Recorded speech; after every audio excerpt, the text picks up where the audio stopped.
Schneider ਲੌ group ਤਰਫੋਂ ਪ੍ਰਤਿੰਦਰਜੀਤ ਹੋਰਾ ਆਈ ਹਾਂ ਔਰ ਸਾਡੀ ਗੈਟ ਪੰਜਾਬੀ ਆਡੀਅנס ਨੂੰ ਵੈਲਕਮ ਤੇ ਸਾਡੀ ਸਤਿ ਸ਼੍ਰੀ ਅਕਾਲ ਟੂ ਆਲ ਆਫ ਯੂ। ਜਿਸ ਤਰ੍ਹਾਂ ਕਿ ਤੁਸੀਂ ਕੱਲ੍ਹ ਦਾ ਸ਼ੋਅ ਅਗਰ ਵੇਖਿਆ ਸੀ ਤੇ ਅਸੀਂ ਤੁਹਾਨੂੰ ਬੇਸਿਕਲੀ ਇਹੋ ਦੱਸਿਆ ਸੀ ਕਿ ਜਿਹੜਾ ਇਮੀਗ੍ਰੇਸ਼ਨ ਰਿਫਾਰਮ ਬਿੱਲ ਦੀ ਇਤਨੀ ਚਰਚਾ ਸੀ ਇਹ ਸਾਲ ਮੁੱਕਣ ਨੂੰ ਆਇਆ ਤੇ ਇਹ ਸਾਲ ਨਹੀਂ ਆ ਰਿਹਾ ਹੈ, ਲੇਕਿਨ ਫਿਰ ਵੀ ਆਪਣਾ ਕੀ ਕਹਿੰਦੇ ਨੇ ਜਿਹੜੀ ਗੱਲਾਂ ਚੱਲ ਰਹੀਆਂ ਨੇ ਹਾਊਸ ਆਫ ਰੈਪਸ ਵਿੱਚ, ਉਹਨਾਂ ਨੇ ਇਹੋ ਜਿਹੇ 2-3 ਡਿਸੀਜਨ ਲਿੱਤੇ ਨੇ ਜਿਸ ਦੇ ਨਾਲ ਲੱਗਦਾ ਹੈ ਕਿ ਕੁਛ ਨਾ ਕੁਛ ਹੋਏਗਾ। ਕਦ ਹੋਏਗਾ ਔਰ ਕਿਸ ਤਰ੍ਹਾਂ ਹੋਏਗਾ ਅਸੀਂ ਤੁਹਾਨੂੰ ਦੱਸਦੇ ਰਵਾਂਗੇ। ਪਰ ਨਿਊਜ਼ ਦੇ ਵਿੱਚ ਅਗਰ ਤੁਸੀਂ ਪੜ੍ਹੋਗੇ ਤੇ ਮਿਸਟਰ ਬੇਨਰ ਨੇ ਇੱਕ ਇਹੋ ਜਿਹੇ ਬੰਦੇ ਨੂੰ ਆਪਣੀ ਟੀਮ ਵਿੱਚ ਹਾਇਰ ਕੀਤਾ ਹੈ ਜਿਹੜੇ ਇਮੀਗ੍ਰੇਸ਼ਨ ਰਿਫਾਰਮ ਦੇ ਨਾਲ ਉਸਨੂੰ ਬਹੁਤ ਲਗਾਓ ਹੈ ਔਰ ਉਸਨੂੰ ਉਸ ਕਰਕੇ ਹਾਇਰ ਕੀਤਾ ਗਿਆ ਹੈ ਕਿ ਉਹ ਬੇਨਰ ਨੂੰ ਦੱਸ ਸਕੇ ਇਹ ਰਿਫਾਰਮ ਨੂੰ ਕਿਸ ਤਰ੍ਹਾਂ ਪਾਸ ਕਰੀਦਾ ਹੈ। ਸੈਕਿੰਡ ਚੀਜ਼ ਅਸੀਂ ਤੁਹਾਨੂੰ ਦੱਸਣਾ ਚਾਹੁੰਦੇ ਹਾਂ ਮੇਨਲੀ ਕਿ ਫਸਟ ਸਾਡੇ ਲਾਅ ਗਰੁੱਪ ਦੇ ਬਾਰੇ ਐਜ਼ ਯੂਜੂਅਲ ਅਸੀਂ ਸ਼ਨਾਈਡਰ ਲਾਅ ਗਰੁੱਪ ਦੇ ਤਰਫੋਂ ਹਾਂ। ਸਾਡੀ ਆਫਿਸਿਸ ਮੈਨਹੈਟਨ ਦੇ ਵਿੱਚ ਨੇ, 150 ਬਰੋਡਵੇ, ਆਫਿਸ ਨੰਬਰ 900 ਔਰ ਕੀ ਕਹਿੰਦੇ ਨੇ ਸਾਡੇ ਕੋਲ 7 ਅਟਰਨੀਜ਼ ਨੇ। ਅਸੀਂ ਸਪੈਸ਼ਲਾਈਜ਼ ਕਰਨੇ ਹਾਂ ਇਮੀਗ੍ਰੇਸ਼ਨ ਦੇ ਵਿੱਚ, ਅਸਾਈਲਮ ਡੀਪੋਰਟੇਸ਼ਨ ਦੇ ਵਿੱਚ, ਕ੍ਰਿਮੀਨਲ ਲਾਅ ਦੇ ਵਿੱਚ ਔਰ ਕ੍ਰਿਮੀਨਲ ਲਾਅ ਜਿਸ ਤਰ੍ਹਾਂ ਕਿ ਤੁਹਾਨੂੰ ਕਾਫੀ ਵਾਰੀ ਦੱਸਿਆ ਔਰ ਇਮੀਗ੍ਰੇਸ਼ਨ ਲਾਅ ਦਾ ਮਿਲਨ ਹੈ ਕਿਉਂਕਿ ਅਗਰ ਤੁਸੀਂ ਤੁਹਾਡੇ ਕੋਲ ਸਿਟੀਜ਼ਨਸ਼ਿਪ ਨਹੀਂ ਹੈ ਔਰ ਤੁਹਾਡੇ ਹੱਥੋਂ ਕੋਈ ਗਲਤ ਕੰਮ ਹੋ ਗਿਆ ਹੈ, ਬਹੁਤ ਜ਼ਰੂਰੀ ਹੈ ਕਿ ਤੁਸੀਂ ਆਪਣੇ ਕ੍ਰਿਮੀਨਲ ਮੈਟਰ ਨੂੰ ਇਸ ਤਰ੍ਹਾਂ ਹੈਂਡਲ ਕਰੋ ਜਿਸ ਦੇ ਨਾਲ ਤੁਹਾਡਾ ਜਿਹੜਾ ਇਮੀਗ੍ਰੈਂਟ ਸਟੇਟਸ ਹੈ ਉਸ ਦੇ ਉੱਤੇ ਕੋਈ ਇੰਪੈਕਟ ਨਾ ਪਵੇ। ਅਸੀਂ ਤੁਹਾਡੇ ਫਾਈਨੈਂਸ਼ੀਅਲ ਪ੍ਰੋਬਲਮਸ ਵਿੱਚ ਤੁਹਾਡੀ ਬੜੀ ਮਦਦ ਕਰ ਸਕਦੇ ਹਾਂ। ਅਗਰ ਤੁਹਾਡੇ ਕੋਲ ਕੋਈ IRS ਦੀ ਪ੍ਰੋਬਲਮ ਚੱਲਦੀ ਪਈ ਹੈ, ਤੁਸੀਂ ਗਵਰਨਮੈਂਟ ਨੂੰ ਪੈਸਾ ਓ ਕਰਦੇ ਹੋ, ਜਾਂ ਤੁਹਾਡਾ ਕੋਈ ਪਰਸਨਲ ਲੋਨ ਚੱਲ ਰਿਹਾ ਹੈ, ਜਾਂ ਤੁਸੀਂ ਬੈਂਕਰਪਸੀ ਦੇ ਬਾਰੇ ਸੋਚ ਰਹੇ ਹੋ, ਅਗਰ ਤੁਸੀਂ ਘਰ ਖਰੀਦ ਰਹੇ ਹੋ, ਘਰ ਵੇਚ ਰਹੇ ਹੋ, ਬਿਜ਼ਨਸ ਖਰੀਦ ਰਹੇ ਹੋ, ਬਿਜ਼ਨਸ ਵੇਚ ਰਹੇ ਹੋ, ਤੁਹਾਨੂੰ ਗਾਈਡੈਂਸ ਚਾਹੀਦੀ ਹੈ, ਸਾਡੀ ਲਾਅ ਫਰਮ ਉਸ ਦੇ ਵਿੱਚ ਵੀ ਸਪੈਸ਼ਲਾਈਜ਼ ਕਰਦੀ ਹੈ। ਔਰ ਅਗਰ ਤੁਹਾਡਾ ਕੋਈ ਕੋਰਟ ਕਚਹਿਰੀ ਦਾ ਮਾਮਲਾ ਚੱਲ ਰਿਹਾ ਜਿਸ ਦੇ ਵਿੱਚ ਤੁਹਾਨੂੰ ਰੈਪਰੈਜ਼ੈਂਟੇਸ਼ਨ ਚਾਹੀਦੀ ਹੈ ਤੇ ਅਸੀਂ ਲਿਟੀਗੇਸ਼ਨ ਸਪੈਸ਼ਲਿਸਟ ਹਾਂ।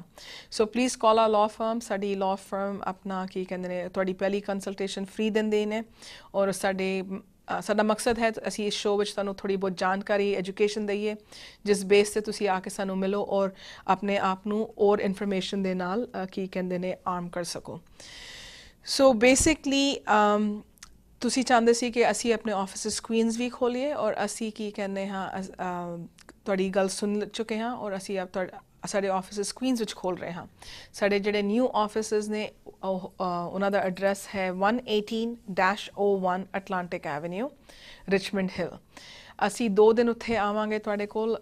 ਪਹਿਲੇ ਤਾਂ ਅਸੀਂ ਵੀਕਐਂਡ ਆਵਰਸ ਖੋਲ੍ਹ ਰਹੇ ਹਾਂ ਕਿ ਜਿਹੜੇ ਬੰਦੇ 5 ਦਿਨ ਕੰਮ ਕਰਦੇ ਨੇ ਉਹਨਾਂ ਨੂੰ ਛੁੱਟੀ ਨਾ ਲੈਣੀ ਪਵੇ ਔਰ ਅਸੀਂ ਤੁਹਾਡੇ ਕੋਲ ਤੁਹਾਡੇ ਹੀ ਨੇਬਰਹੁੱਡ ਵਿੱਚ ਐਤਵਾਰ ਆ ਕੇ ਤੁਹਾਨੂੰ ਮਿਲ ਸਕਦੇ ਹਾਂ। ਸਾਡੇ ਆਫਿਸ ਆਵਰਸ ਹੋਣਗੇ 12 ਤੋਂ ਲੈ ਕੇ 5 ਵਜੇ ਤੱਕ ਔਰ ਬੁੱਧਵਾਰ ਨੂੰ 9:30 ਤੋਂ ਲੈ ਕੇ 3:30 ਤੱਕ। ਔਰ ਉਸ ਤੋਂ ਉੱਤੇ 12 ਵਜੇ ਤੋਂ ਪਹਿਲੇ ਅਸੀਂ ਅਲੱਗ-ਅਲੱਗ ਗੁਰਦੁਆਰਿਆਂ ਦੇ ਵਿੱਚ ਟੇਬਲ ਸੈਟਅਪ ਕਰ ਰਹੇ ਹਾਂ ਜਿਸ ਦੇ ਵਿੱਚ ਅਸੀਂ ਤੁਹਾਨੂੰ ਲੀਗਲ ਇਨਫੋਰਮੇਸ਼ਨ ਦਿਆਂਗੇ, ਅਸੀਂ ਤੁਹਾਨੂੰ ਆਪਣੇ ਲਾਅ ਫਰਮ ਦੇ ਬਾਰੇ ਥੋੜ੍ਹਾ ਹੋਰ ਦੱਸਾਂਗੇ। ਅਗਰ ਤੁਹਾਡੇ ਕੋਲ ਕੋਈ ਜਨਰਲ ਜਿਹਾ ਸਵਾਲ ਹੈ ਤੁਸੀਂ ਸਾਨੂੰ ਆ ਕੇ ਮਿਲ ਸਕਦੇ ਹੋ। ਇਹ ਹਫਤੇ ਅਸੀਂ 118 ਵਾਲੇ ਗੁਰਦੁਆਰੇ ਹੋਵਾਂਗੇ ਤੇ ਅਗਰ ਟਾਈਮ ਹੋਇਆ ਤੇ ਅਸੀਂ 114 ਵਾਲੇ ਗੁਰਦੁਆਰੇ ਵੀ ਜਾਵਾਂਗੇ। ਅਸੀਂ ਸਾਰੇ ਗੁਰਦੁਆਰਿਆਂ ਨੂੰ ਕਵਰ ਕਰਾਂਗੇ ਕੁਈਨਸ ਦੇ ਵਿੱਚ ਔਰ ਆਪਣਾ ਕੀ ਕਹਿੰਦੇ ਨੇ ਲੌਂਗ ਆਈਲੈਂਡ ਦੇ ਵਿੱਚ, ਤੇ ਤੁਸੀਂ ਸਾਨੂੰ ਫੋਲੋ ਕਰ ਸਕਦੇ ਹੋ। ਸਾਡੀ ਨਿਊ ਵੈਬਸਾਈਟ ਵੀ ਲਾਈਵ ਹੋ ਚੁੱਕੀ ਹੈ hora.wzslaw.com ਔਰ ਇਸ ਦੇ ਵਿੱਚ ਤੁਹਾਨੂੰ ਪਤਾ ਵੀ ਚੱਲ ਜਾਏਗਾ ਅਸੀਂ ਕਿਹੜੇ ਨਿਊਜ਼ ਚੈਨਲ 'ਤੇ ਆਉਂਦੇ ਹਾਂ, ਅਸੀਂ ਕਿੱਥੇ ਜਾਂਦੇ ਹਾਂ, ਕਿੱਥੇ ਸ਼ੋਅ ਕਰ ਰਹੇ ਹਾਂ। ਸਾਡੇ ਆਰਟੀਕਲਸ ਪੜ੍ਹ ਸਕਦੇ ਹੋ ਔਰ ਅਗਰ ਤੁਸੀਂ ਸਾਡੇ ਆਰਟੀਕਲਸ ਪੜ੍ਹਨਾ ਚਾਹੁੰਦੇ ਹੋ ਤਾਂ ਸਾਡੇ ਆਰਟੀਕਲਸ ਨਿਕਲਦੇ ਨੇ ਸ਼ੇਰੇ ਪੰਜਾਬ ਦੇ ਵਿੱਚ, ਸ਼ਾਨੇ ਪੰਜਾਬ ਦੇ ਵਿੱਚ, ਅਜੀਤ ਦੇ ਵਿੱਚ ਤੇ ਆਪਣਾ ਕੀ ਕਹਿੰਦੇ ਨੇ ਦੇਸੀ ਟਾਕ ਦੇ ਵਿੱਚ। ਤੇ ਵੈਬਸਾਈਟ 'ਤੇ ਸਾਰੀ ਇਨਫੋਰਮੇਸ਼ਨ ਅਵੇਲੇਬਲ ਹੈ ਔਰ ਅਗਰ ਤੁਸੀਂ ਸਾਨੂੰ ਇਨ ਪਰਸਨ ਮਿਲਣਾ ਚਾਹੁੰਦੇ ਹੋ ਤੁਸੀਂ ਆਫਿਸ ਆ ਸਕਦੇ ਹੋ ਜਾਂ ਗੁਰਦੁਆਰੇ ਵਿੱਚ ਸਾਨੂੰ ਆ ਕੇ ਮਿਲ ਸਕਦੇ ਹੋ। ਤੇ ਹੁਣ ਅਸੀਂ ਲੀਗਲ ਗੱਲਾਂ ਥੋੜ੍ਹੀ ਕਰਨੇ ਹਾਂ ਕਿ ਅਸਾਈਲਮ, ਕਿਉਂਕਿ ਸਾਡੇ ਕੋਲ ਬੜੇ ਅਸਾਈਲਮ ਦੇ ਕਾਲਸ ਆਉਂਦੇ ਨੇ ਤੇ ਮੈਂ ਬਾਰ-ਬਾਰ ਇਸੀ ਟੌਪਿਕ ਨੂੰ ਛੇੜਨੀ ਹਾਂ ਕਿਉਂਕਿ ਪਤਾ ਨਹੀਂ ਕਿਸ ਵਕਤ ਕੌਣ ਸੁਣ ਰਿਹਾ ਹੁੰਦਾ ਹੈ ਔਰ ਕਿਸ ਨੂੰ ਇਸ ਇਨਫੋਰਮੇਸ਼ਨ ਦੀ ਲੋੜ ਹੈ। ਤੇ ਬੇਸਿਕਲੀ ਅਸਾਈਲਮ ਕੀ ਚੀਜ਼ ਹੈ? ਅਸਾਈਲਮ ਇੱਕ ਕਿਸਮ ਦਾ ਪਨਾਹ ਹੈ ਤੁਹਾਡੇ ਕੋਲ। ਤੁਸੀਂ ਆਪਣਾ ਮੁਲਕ ਛੱਡ ਕੇ ਆਏ ਹੋ ਕਿਉਂਕਿ ਤੁਹਾਨੂੰ ਉੱਥੇ ਕਿਸੇ ਕਿਸਮ ਦਾ ਬੇਆਰਾਮ ਸੀ ਔਰ ਤੁਸੀਂ ਅਮਰੀਕਾ ਜਾਂ ਲੰਡਨ ਜਾਂ ਕੈਨੇਡਾ ਜਾਂ ਆਸਟ੍ਰੇਲੀਆ ਜਿੱਥੇ ਵੀ ਤੁਸੀਂ ਪਹੁੰਚ ਚੁੱਕੇ ਹੋ, ਹੁਣ ਤੁਸੀਂ ਜਿੱਥੇ ਪਹੁੰਚ ਚੁੱਕੇ ਹੋ ਉਸ ਕੰਟਰੀ ਤੋਂ ਤੁਸੀਂ ਪਨਾਹ ਮੰਗ ਰਹੇ ਹੋ, ਉਹਨਾਂ ਨੂੰ ਕਹਿ ਰਹੇ ਹੋ ਕਿ ਸਾਨੂੰ ਵਾਪਸ ਨਾ ਭੇਜੋ। ਅਗਰ ਤੁਸੀਂ ਆਪਣੀ ਕੰਟਰੀ ਛੱਡ ਕੇ ਅਮਰੀਕਾ ਆਏ ਹੋਏ ਹੋ ਤਾਂ ਉਸਨੂੰ ਅਸਾਈਲਮ ਕਹਿੰਦੇ ਨੇ ਬੇਸਿਕਲੀ। ਔਰ ਤੁਹਾਡੇ ਆਉਣ ਦੇ 1 ਸਾਲ ਦੇ ਵਿਦਨ ਦੇ ਵਿੱਚ 1 ਸਾਲ ਦੀ ਮੁਹਲਤ ਤੁਹਾਨੂੰ ਦਿੱਤੀ ਜਾਂਦੀ ਹੈ ਜਿਸ ਦੇ ਵਿੱਚ ਤੁਸੀਂ US ਤੋਂ ਰਿਲੀਫ ਮੰਗ ਸਕਦੇ ਹੋ, ਇਹ ਪਨਾਹ ਮੰਗ ਸਕਦੇ ਹੋ ਕਿ ਸਾਨੂੰ ਇੱਥੇ ਰਹਿਣ ਦਿਓ, ਸਾਨੂੰ ਵਾਪਸ ਨਾ ਭੇਜੋ। ਅਗਰ ਤੁਸੀਂ 1 ਸਾਲ ਤੋਂ ਜ਼ਿਆਦਾ ਇੱਥੇ ਰਹਿ ਚੁੱਕੇ ਹੋ ਔਰ ਤੁਹਾਨੂੰ ਲੱਗਦਾ ਹੈ ਕਿ ਮੈਨੂੰ ਉਸ ਅਸਾਈਲਮ ਵਾਸਤੇ ਅਪਲਾਈ ਕਰਨਾ ਚਾਹੀਦਾ ਸੀ ਪਰ 1 ਸਾਲ ਮੁੱਕ ਗਿਆ, ਹੁਣ ਮੈਂ ਕੀ ਕਰਾਂ, ਤੁਸੀਂ ਸਾਨੂੰ ਕਾਲ ਕਰੋ। ਸਾਡੇ ਕੋਲ ਤਰੀਕੇ ਨੇ, ਅਗਰ ਤੁਹਾਡਾ 1 ਸਾਲ ਦੇ ਵਿੱਚ ਤੁਸੀਂ ਅਪਲਾਈ ਨਹੀਂ ਕੀਤਾ ਤੇ ਅਸੀਂ ਕਿਸ ਤਰ੍ਹਾਂ ਉਸ ਨੂੰ ਅਪਲਾਈ ਕਰ ਸਕਦੇ ਹਾਂ ਬੇਸਿਕਲੀ। ਤੇ ਅਸਾਈਲਮ ਵਾਸਤੇ ਕੌਣ ਅਪਲਾਈ ਕਰ ਸਕਦਾ ਹੈ? ਬੇਸਿਕਲੀ ਤੁਸੀਂ ਇੱਥੇ ਆਏ ਹੋ ਜਾਂ ਤੇ ਬਾਰਡਰ ਕ੍ਰਾਸ ਕਰਕੇ ਜਾਂ ਤੇ ਤੁਸੀਂ ਆਪਣਾ ਵੀਜ਼ਾ ਲੈ ਕੇ ਆਏ ਹੋ। ਹੁਣ ਤੁਸੀਂ ਇੱਥੇ ਆ ਗਏ ਹੋ ਔਰ ਤੁਸੀਂ ਬੇਸਿਕਲੀ ਕਹਿ ਰਹੇ ਹੋ ਕਿ ਸਾਨੂੰ ਸਾਨੂੰ ਰਿਲੀਫ ਚਾਹੀਦੀ ਹੈ। ਕਿ ਕਿਸ ਰੀਜ਼ਨ ਵਾਸਤੇ ਪੁੱਛਣਗੇ ਤੁਹਾਨੂੰ ਰਿਲੀਫ ਚਾਹੀਦੀ ਹੈ? ਤੁਸੀਂ ਬੋਲੋਗੇ ਕਿ ਅਗਰ ਮੈਂ ਆਪਣੇ ਮੁਲਕ ਵਾਪਸ ਜਾਵਾਂਗਾ, ਮੈਨੂੰ ਡਰ ਹੈ। ਕਿਸ ਚੀਜ਼ ਦਾ ਡਰ ਹੈ? ਡਰ ਹੈ ਕਿ ਮੇਰੇ ਉੱਤੇ ਕਿਸੇ ਕਿਸਮ ਦਾ ਹਮਲਾ ਕੀਤਾ ਜਾਏਗਾ ਜਾਂ ਮੈਨੂੰ ਇੱਕ ਆਮ ਇਨਸਾਨ ਵਾਕਨ ਜੀਣ ਦੇ ਹੱਕ ਨਹੀਂ ਮਿਲਦਾ, ਮੈਨੂੰ ਰੋਜ਼ ਡਰ ਦੇ ਮਾਰੇ ਜੀਣਾ ਪੈਂਦਾ। ਜਾਂ ਕਿਉਂ ਤੁਹਾਨੂੰ ਇਸ ਤਰ੍ਹਾਂ ਲੱਗਦਾ? ਤੇ ਤੁਹਾਡੇ ਕੋਲ 5 ਕਾਰਨ ਨੇ ਜਿਸ ਦੇ ਵਿੱਚ ਤੁਸੀਂ ਅਸਾਈਲਮ ਅਪਲਾਈ ਕਰ ਸਕਦੇ ਹੋ। ਇੱਕ ਤੇ ਹੈ ਕਹਿਣਗੇ ਕਿ ਤੁਸੀਂ ਤੁਹਾਡੀ ਰੇਸ ਦਾ ਮਤਲਬ ਹੈ ਕਿ ਤੁਸੀਂ ਬੋਲੋਗੇ ਮੈਂ ਕਾਲਾ ਬੰਦਾ ਹਾਂ ਔਰ ਮੈਂ ਇੰਡੀਆ ਰਹਿ ਰਿਹਾ ਔਰ ਮੈਨੂੰ ਉਹ ਨਹੀਂ ਜੀਣ ਦਿੰਦੇ ਉੱਥੇ। ਜਾਂ ਤੇ ਉਹ ਤੁਹਾਡੀ ਨੈਸ਼ਨੈਲਿਟੀ, ਉਸਦਾ ਮਤਲਬ ਹੈ ਤੁਸੀਂ ਬੋਲੋ ਕਿ ਮੈਂ ਇੱਕ ਇੰਡੀਅਨ ਇਨਸਾਨ ਹਾਂ, ਪਾਕਿਸਤਾਨ ਵਿੱਚ ਰਹਿ ਰਿਹਾ ਔਰ ਪਾਕਿਸਤਾਨ ਵਿੱਚ ਇੰਡੀਅਨ ਇਨਸਾਨ ਦਾ ਰਹਿਣਾ ਨਾਮੁਮਕਿਨ ਹੈ। ਜਾਂ ਪਾਕਿਸਤਾਨੀ ਇੰਡੀਆ ਦੇ ਵਿੱਚ ਰਹਿ ਰਿਹਾ ਔਰ ਕਹਿ ਰਿਹਾ ਇੰਡੀਆ ਦੇ ਵਿੱਚ ਮੇਰਾ ਰਹਿਣਾ ਨਾਮੁਮਕਿਨ ਹੈ। ਜਾਂ ਬੰਗਾਲੀ ਹੋ ਗਿਆ, ਜਿਹੜਾ ਵੀ ਹੋ ਗਿਆ। ਤੇ ਇੱਕ ਹੁੰਦਾ ਰੇਸ ਜਿਸ ਦਾ ਮਤਲਬ ਤੁਸੀਂ ਗੋਰੇ ਹੋ, ਚਿੱਟੇ ਹੋ, ਕਾਲੇ ਹੋ, ਏਸ਼ੀਅਨ ਹੋ।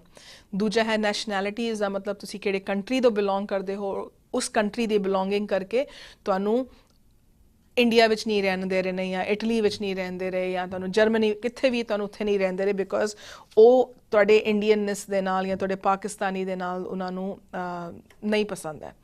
ਤੀਜਾ ਕਾਰਨ ਹੈ ਕਿ ਤੁਸੀਂ ਆਪਣਾ ਕੀ ਕਹਿੰਦੇ ਨੇ ਤੁਹਾਡੀ ਰਿਲੀਜਨ ਕਰਕੇ, ਤੁਸੀਂ ਸਰਦਾਰ ਹੋ ਜਾਂ ਤੁਸੀਂ ਆਪਣਾ ਕਿਸੇ ਕਿਸਮ ਦੇ ਹਿੰਦੂ ਗਰੁੱਪ ਵਿੱਚ ਬਿਲੋਂਗ ਕਰਦੇ ਹੋ ਜਾਂ ਤੁਸੀਂ ਕ੍ਰਿਸਚਨ ਹੋ ਔਰ ਤੁਹਾਨੂੰ ਆਪਣੇ ਮਜ਼ਹਬ ਨੂੰ ਫੋਲੋ ਕਰਨ ਦਾ ਹੱਕ ਨਹੀਂ ਹੈ ਇਸ ਕੰਟਰੀ ਦੇ ਵਿੱਚ।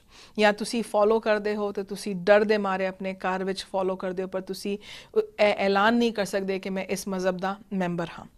ਚੌਥਾ ਕਾਰਨ ਹੈ ਸੋਸ਼ਲ ਗਰੁੱਪ ਦਾ ਮਤਲਬ ਹੈ ਕਿ ਜਿਸ ਤਰ੍ਹਾਂ ਕਿ ਤੁਸੀਂ ਗੇ ਹੋ ਜਾਂ ਆਪਣਾ ਤੁਸੀਂ ਕਿਸੇ ਚੀਜ਼ ਵਿੱਚ ਬਿਲੀਵ ਕਰਦੇ ਹੋ ਜਿਸ ਦੇ ਨਾਲ ਤੁਹਾਨੂੰ ਉਹ ਬਿਲੀਫ ਦੇ ਨਾਲ ਤੁਸੀਂ ਜੀ ਨਹੀਂ ਸਕਦੇ ਆਪਣੇ ਕੰਟਰੀ ਦੇ ਵਿੱਚ। ਔਰ ਆਖਰੀ ਕਾਰਨ ਹੈ ਪੋਲੀਟੀਕਲ ਰੀਜ਼ਨਸ। ਸਾਡੇ ਜਿਹੜੇ ਪੰਜਾਬ ਦੇ ਬੰਦੇ ਨੇ ਜਿਸ ਤਰ੍ਹਾਂ ਕਿ ਉਹ 1984 ਦੇ ਬਾਅਦ ਉਹਨਾਂ ਨੂੰ ਬੜੀ ਪ੍ਰੋਬਲਮਸ ਆਈਆਂ ਸੀ, ਉਹਨਾਂ ਨੇ ਪੋਲੀਟੀਕਲ ਪਾਰਟੀਆਂ ਜੁਆਇਨ ਕੀਤੀਆਂ ਸੀ ਜਾਂ ਉਹਨਾਂ ਨੇ ਖਾਲਿਸਤਾਨ ਵਾਸਤੇ ਉਹਨਾਂ ਨੇ ਫਾਈਟ ਕੀਤਾ ਸੀ ਜਾਂ ਉਹਨਾਂ ਨੇ ਸਿਮਰਨਜੀਤ ਸਿੰਘ ਮਾਨ ਦੀ ਪਾਰਟੀ ਫੋਲੋ ਕੀਤੀ ਜਾਂ ਮਾਨ ਸਿੰਘ ਪਾਰਟੀ ਕੀਤੀ ਹੈ। ਤੇ ਇਸ ਕਾਰਨ ਕਰਕੇ ਉਹਨਾਂ ਦੇ ਉੱਤੇ ਹਮਲੇ ਹੋਏ ਨੇ, ਉਹਨਾਂ ਦੀ ਫੈਮਲੀਆਂ ਤੇ ਹਮਲਾ ਹੋਇਆ ਹੈ ਜਾਂ ਨਾ ਉਹ ਆਪਣਾ ਕਾਰੋਬਾਰ ਕਰ ਸਕਦੇ ਨੇ ਤੇ ਇਸ ਕਰਕੇ ਉਹਨਾਂ ਨੂੰ ਇੰਡੀਆ ਛੱਡ ਕੇ ਅਮਰੀਕਾ ਆਉਣਾ ਪਿਆ। ਤੇ ਅਗਰ ਤੁਸੀਂ ਕਹਿ ਸਕਦੇ ਹੋ ਕਿ ਇਨ 5 ਕਾਰਨ ਕਰਕੇ ਮੈਂ ਇੰਡੀਆ ਨਹੀਂ ਰਹਿ ਸਕਦਾ, ਇਨ 5 ਕਾਰਨ ਕਰਕੇ ਮੈਂ ਕਿੱਥੇ ਹੋਰ ਨਹੀਂ ਰਹਿ ਸਕਦਾ ਔਰ ਮੈਂ ਅਮਰੀਕਾ ਰਹਿਣਾ ਚਾਹੁੰਦਾ ਹਾਂ ਕਿਉਂਕਿ ਅਗਰ ਮੈਨੂੰ ਅਮਰੀਕਾ ਨੇ ਵਾਪਸ ਮੇਰੇ ਘਰ ਭੇਜ ਦਿੱਤਾ ਤੇ ਮੇਰੇ ਉੱਤੇ ਹਮਲਾ ਹੋਣਾ ਹੈ ਜਾਂ ਤੇ ਮੈਂ ਡਰ ਕੇ ਜੀਵਾਂਗਾ ਜਾਂ ਤੇ ਮੈਨੂੰ ਇੱਕ ਇਨਸਾਨ ਵਰਗਾ ਮੈਂ ਨਹੀਂ ਜੀ ਸਕਦਾ। ਤੇ ਉਸ 5 ਕਾਰਨ ਕਰਕੇ ਤੁਸੀਂ ਅਸਾਈਲਮ ਅਪਲਾਈ ਕਰ ਸਕਦੇ ਹੋ। ਔਰ ਅਸਾਈਲਮ ਅਪਲਾਈ ਕਰਨ ਵਾਸਤੇ ਤੁਹਾਡੇ ਕੋਲ 1 ਸਾਲ ਹੁੰਦਾ ਹੈ। ਅਗਰ ਤੁਹਾਡਾ 1 ਸਾਲ ਮੁੱਕ ਗਿਆ ਤਾਂ ਪਲੀਜ਼ ਸਾਨੂੰ ਕਾਲ ਕਰੋ, ਅਸੀਂ ਤੁਹਾਨੂੰ ਦੱਸਾਂਗੇ ਕਿ ਕਿਸ ਤਰ੍ਹਾਂ ਤੁਸੀਂ ਉਸ ਬਰਡਨ ਨੂੰ ਓਵਰਕਮ ਕਰ ਸਕਦੇ ਹੋ। ਜਦ ਤੁਸੀਂ ਅਸਾਈਲਮ ਵਾਸਤੇ ਅਪਲਾਈ ਕਰਦੇ ਹੋ, ਅਗਰ ਤੁਸੀਂ ਬਾਰਡਰ ਤੇ ਫੜੇ ਗਏ ਤਾਂ ਤੁਸੀਂ ਆਫਿਸਰ ਨੂੰ ਦੱਸਣਾ ਕਿ ਤੁਸੀਂ ਅਸਾਈਲਮ ਅਪਲਾਈ ਕਰਨਾ ਹੈ। ਅਗਰ ਤੁਸੀਂ ਬਾਰਡਰ ਤੇ ਨਹੀਂ ਫੜੇ ਗਏ ਤਾਂ ਤੁਸੀਂ ਕਿਸੇ ਵਕੀਲ ਕੋਲ ਜਾ ਕੇ ਦੱਸੋਗੇ ਮੈਂ ਅਸਾਈਲਮ ਫਾਈਲ ਕਰਨਾ ਹੈ। ਅਸਾਈਲਮ ਦਾ ਪੈਕੇਟ ਬੜਾ ਕੰਪਲਿਕੇਟਡ ਪੈਕੇਟ ਹੁੰਦਾ ਹੈ। ਜਿਹੜੇ ਬੰਦਾ ਸਿਰਫ ਇੱਕ ਫਾਰਮ ਭਰ ਕੇ ਭੇਜ ਦਿੰਦੇ ਨੇ ਅਸਾਈਲਮ ਨੂੰ, ਉਹਨਾਂ ਨੇ ਇੱਕ ਤੇ ਪੈਸੇ ਬਹੁਤ ਖਰਚਦੇ ਨੇ, ਇੱਕ ਤੇ ਉਹਨਾਂ ਦਾ ਕੇਸ ਵਿੱਚ ਉਹਨਾਂ ਨੂੰ ਸਕਸੈਸ ਨਹੀਂ ਮਿਲਦੀ ਔਰ ਫਿਰ ਉਹਨਾਂ ਨੂੰ ਬਾਅਦ ਵਿੱਚ ਹੋਰ ਪੈਸੇ ਖਰਚਣੇ ਪੈਂਦੇ ਨੇ ਅਪੀਲਾਂ ਵਾਸਤੇ, ਫਿਰ ਕੋਰਟ ਕਚਹਿਰੀ ਵਿੱਚ। ਔਰ ਇੱਕ ਵਾਰੀ ਤੁਹਾਡਾ ਰੈਪਿਊਟੇਸ਼ਨ ਕੋਰਟ ਵਿੱਚ ਖਰਾਬ ਹੋ ਜਾਂਦੀ ਹੈ ਨਾ, ਉਸ ਨੂੰ ਸਿੱਧੀ ਕਰਨੀ ਬਹੁਤ ਮੁਸ਼ਕਿਲ ਹੈ। ਤੇ ਬਹੁਤ ਜ਼ਰੂਰੀ ਹੈ ਕਿ ਤੁਸੀਂ ਕਿਸੇ ਵਕੀਲ ਨਾਲ ਮਿਲ ਕੇ ਦੇਖ ਸਕੋ ਕਿ ਤੁਹਾਡੇ ਕੋਲ ਹੈ ਕਿ ਨਹੀਂ ਰੀਜ਼ਨ ਤੁਸੀਂ ਅਸਾਈਲਮ ਅਪਲਾਈ ਕਰ ਸਕਦੇ ਹੋ। ਹੁਣ ਨਿਊਯਾਰਕ ਟਾਈਮਸ ਜਿਹੜਾ ਅਮਰੀਕਾ ਔਰ ਵਰਲਡ ਵਾਈਡ ਸਭ ਤੋਂ ਵਧੀਆ ਪੇਪਰ ਮੰਨਿਆ ਜਾਂਦਾ ਹੈ, ਉਸ ਪੇਪਰ ਵਿੱਚ ਇੱਕ ਆਰਟੀਕਲਸ ਨਿਕਲਦੇ ਪਏ ਨੇ ਪਿਛਲੇ 2-3 ਮਹੀਨਿਆਂ ਤੋਂ ਕਿ ਜਿਹੜੇ ਸਰਦਾਰ ਜਿਹੜੇ ਸਿੱਖ ਅਫਗਾਨਿਸਤਾਨ ਰਹਿੰਦੇ ਪਏ ਸੀ ਉਹਨਾਂ ਦੇ ਉੱਤੇ ਬਹੁਤ ਹਮਲਾ ਹੋ ਰਿਹਾ ਸੀ। ਉਹਨਾਂ ਦਾ ਉੱਥੇ ਜੀਣਾ ਹੋ ਨਹੀਂ ਸਕਦਾ, ਉੱਥੇ ਆਪਣਾ ਕਾਰੋਬਾਰ ਨਹੀਂ ਕਰ ਸਕਦੇ, ਉੱਥੇ ਉਹ ਆਪਣੀ ਰਿਲੀਜਨ ਨਹੀਂ ਪ੍ਰੈਕਟਿਸ ਕਰ ਸਕਦੇ, ਉਹ ਰੋਜ਼ ਡਰ ਕੇ ਅਫਗਾਨਿਸਤਾਨ ਜੀ ਰਹੇ ਨੇ। ਤੇ ਇਹ ਸਰਦਾਰ ਜਿਹੜੇ ਅਫਗਾਨਿਸਤਾਨ ਰਹਿੰਦੇ ਸੀ ਉਹ ਆਪਣਾ ਕੀ ਕਹਿੰਦੇ ਨੇ ਆਪਣਾ ਬਾਰਡਰ ਛੱਡ ਕੇ ਜਾਂ ਤੇ ਪਾਕਿਸਤਾਨ ਚਲੇ ਗਏ ਨੇ ਜਾਂ ਤੇ ਇੰਡੀਆ ਚੱਲਣ ਗਏ ਨੇ ਜਾਂ ਤੇ ਅਮਰੀਕਾ ਆ ਗਏ ਨੇ।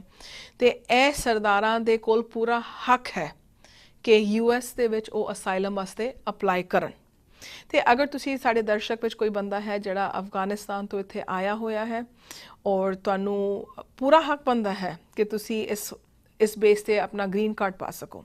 ਤੇ ਅਗਰ ਤੁਸੀਂ ਕੋਈ ਅਫਗਾਨੀ ਸਰਦਾਰ ਹੋ ਜਿਹੜਾ ਅਫਗਾਨਿਸਤਾਨ ਤੋਂ ਆਇਆ ਹੈ ਜਾਂ ਅਫਗਾਨਿਸਤਾਨ ਤੋਂ ਤੁਸੀਂ ਪਾਕਿਸਤਾਨ ਗਏ ਔਰ ਪਾਕਿਸਤਾਨ ਵਿੱਚ ਤੁਹਾਨੂੰ ਰਹਿਣ ਨਹੀਂ ਦਿੱਤਾ ਗਿਆ, ਜਾਂ ਤੁਸੀਂ ਅਫਗਾਨਿਸਤਾਨ ਤੋਂ ਤੁਸੀਂ ਇੰਡੀਆ ਗਏ ਔਰ ਉੱਥੇ ਤੁਸੀਂ ਕੁਝ ਕੰਮ ਨਹੀਂ ਕਰ ਪਾਏ ਔਰ ਕਿਸ ਤਰ੍ਹਾਂ ਵੀ ਕਰਕੇ ਤੁਸੀਂ ਅਮਰੀਕਾ ਪਹੁੰਚ ਗਏ ਹੋ, ਤੁਹਾਡੇ ਕੋਲ ਪੂਰਾ ਹੱਕ ਬਣਦਾ ਹੈ ਕਿ ਤੁਸੀਂ ਅਸਾਈਲਮ ਵਾਸਤੇ ਅਪਲਾਈ ਕਰੋ। ਬਹੁਤ ਸਾਰਾ ਪ੍ਰੂਫ ਹੈ ਸਾਡੇ ਕੋਲ, ਬਹੁਤ ਸਾਰੀ ਰਿਸਰਚ ਹੈ ਜਿਸ ਦੇ ਨਾਲ ਅਸੀਂ ਤੁਹਾਨੂੰ ਬੈਕਿੰਗ ਕਰਕੇ ਤੁਹਾਨੂੰ ਗ੍ਰੀਨ ਕਾਰਡ ਵਗੈਰਾ ਲੈ ਕੇ ਦੇ ਸਕਦੇ ਹਾਂ। So that is just one group.